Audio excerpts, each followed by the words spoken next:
This topic is on key quantities.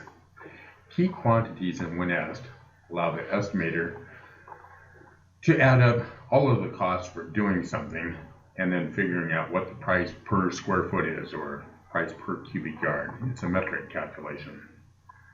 An example would be where you have 100 yards of excavation plus you're pouring 100 yards of concrete.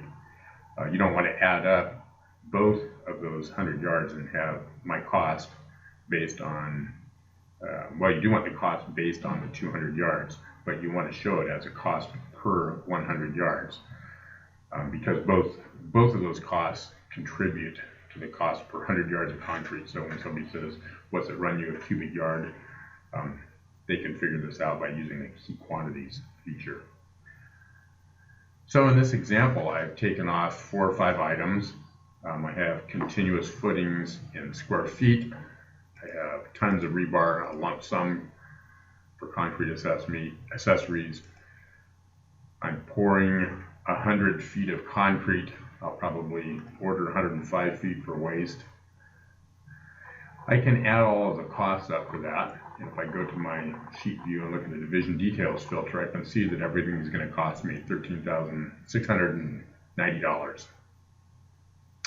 The question is per how many cubic yards. So I can't add all of these up because that'd be like adding apples and oranges.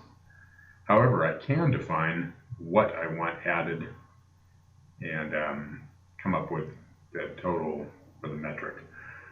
So I will add all the costs up, but only what takeoff quantities I want included in here. So I do that by setting up a table, and I'm going to do this at the division level.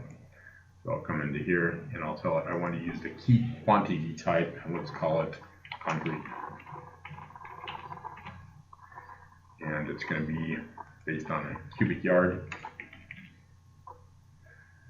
So I've got that just set up in my table. Now if I come into here, back into my filter, I can insert a filter column called key quantity type. And I can choose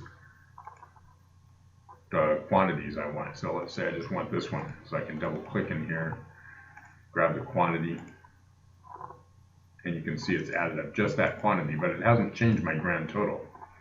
This effectively gives me that it's $136.90 per cubic yard. If I were to add in this, you can see I've got 205 cubic yards. Now I've got 66.78 per cubic yard. I'll leave it at just one of those, and I've got 136.9 cubic yards. So that's a simple example of how key quantities work and what they can do for the estimator. You can also see that total under the under tables division. You'll see the number in here as well. So 136.90 per cubic yard. And that is key quantities.